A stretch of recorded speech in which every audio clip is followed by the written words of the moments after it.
এবার নিয়ে নিলাম ইলিশ, সেই কচি বেগুন, এখনও মাটনটা ওয়েট করছে আমার জন্য, সাথে কাঁচা লঙ্কা চালিয়ে রেখেছে বলে কিছু কথা বলতেও পারি।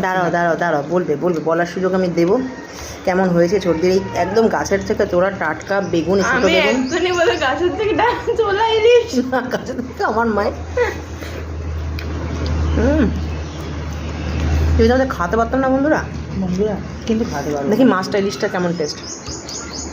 আমি ইচ্ছা করে এই পিসটা নিয়ে এখন আমি খেতে পারবো না, এবার মাটন কী করে খাবো বলো তো? আমাকে সব ইলিশ ফিলিশ খাইয়ে মাটনটা খাওয়া দেবে না। এই আমার মেয়ে মেয়েজি মাছের কাটা বাচ্চা ওর বসে,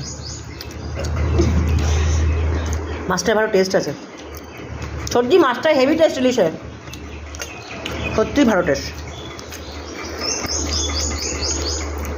আমার জামাইবাবু খুব ভালো বাজার করে, সত্যি জামাইবাবু এই বাজার করে।